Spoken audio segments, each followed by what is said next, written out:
La médecine nutritionnelle et fonctionnelle permet de rétablir la santé en redonnant à nos cellules tous les nutriments dont elles ont besoin, que ce soit en quantité, en qualité et en diversité, pour que nos cellules fonctionnent bien.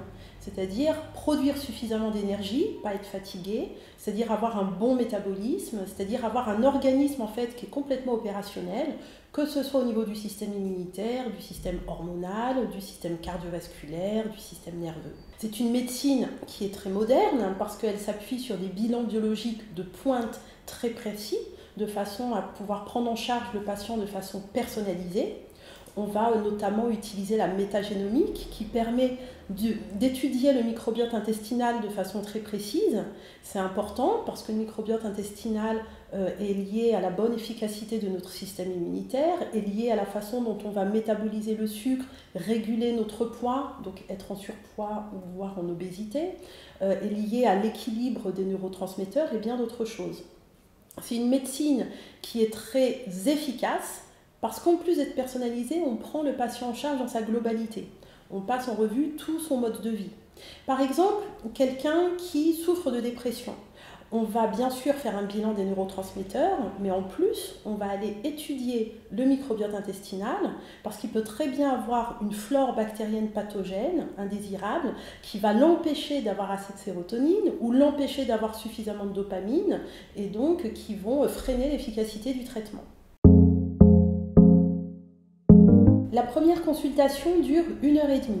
On prend vraiment le temps de passer en revue tout le mode de vie du patient. Son sommeil, son alimentation, la gestion du stress et des émotions, bien sûr les antécédents médicaux, chirurgicaux, à quel point il est sédentaire ou non, est-ce qu'il a des allergies, des intolérances alimentaires. On va faire une chronologie de tous les événements marquants en remontant le plus loin possible, si possible jusqu'à la conception. Comment s'est passée la naissance, est-ce qu'il a été allaité, qu'est-ce qu'il y a eu comme antibiotiques dans la petite enfance, ce genre de choses, de façon à avoir tout ce qui fait la spécificité du patient pour pouvoir travailler avec. On va même vérifier les antécédents familiaux du patient. C'est un véritable travail de détective qui va permettre d'établir un premier bilan personnalisé et en plus de prescrire un bilan d'analyse complètement adapté. Et le deuxième rendez-vous a lieu en général 1 mois après. On vérifie tout ce qui a été mis en place depuis la première consultation, les premiers bénéfices qui sont arrivés, et puis surtout on débriefe du résultat des analyses. C'est très important parce qu'avec ça on va pouvoir adapter et donc être encore plus précis et donc plus efficace.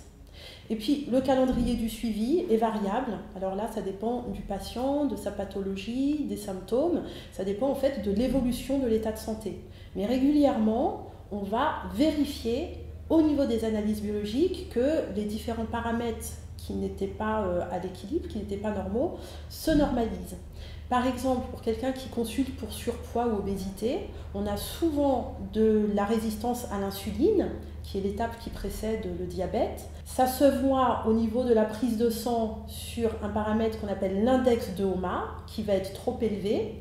Alors on va vérifier avec le rééquilibrage alimentaire, avec toute la prise en charge qu'on met en place, que cet index de HOMA se normalise au fur et à mesure du temps. Une fois qu'il est revenu à la normale, ça veut dire que le patient a retrouvé toute sa sensibilité à l'insuline au niveau cellulaire et donc qu'il est sorti de la zone de risque qui mène au diabète. La médecine nutritionnelle et fonctionnelle s'adresse à tout le monde, hommes, femmes, quel que soit l'âge, jeunes enfants ou seniors, en passant par les ados, en passant par les adultes. C'est très bien pour tout le monde, ça permet de renforcer l'organisme. C'est très adapté pour quelqu'un qui a une pathologie chronique, qui a des traitements lourds et qui veut renforcer le corps. C'est très bien aussi tout simplement pour les gens qui sont en perte d'énergie, qui ont des fatigues chroniques, qui sont en recherche de performance. C'est une spécialité qui est très adaptée pour les maladies qu'on appelle de civilisation. Les inflammations chroniques, le diabète, le surpoids, l'obésité, les maladies neurodégénératives, cardiovasculaires, les colopathies fonctionnelles.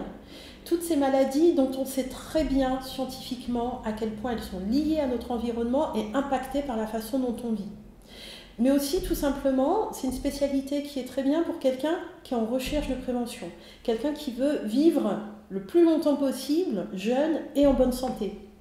Parce qu'avec les analyses biologiques qui sont très précises, on a des marqueurs prédictifs. Tout à l'heure, on a parlé par exemple de l'index de HOMA. Alors, cet index de HOMA est prédictif du diabète, du risque d'avoir un diabète un jour. Mais on a aussi l'homocystéine, qui est un marqueur de risque cardiovasculaire. Donc, avec ces paramètres-là, on va pouvoir établir les facteurs de risque du patient et mettre en place des programmes de prévention. En fait, faire de la médecine anti-âge, donc préserver le système hormonal, préserver le système cognitif, cérébral, le bon fonctionnement du cerveau, préserver le système immunitaire. En fait, je dirais que la médecine nutritionnelle et fonctionnelle, elle est parfaite pour tout patient qui veut vraiment s'engager dans le programme de santé qu'on lui propose, qui veut changer les choses durablement et être enfin acteur de sa santé.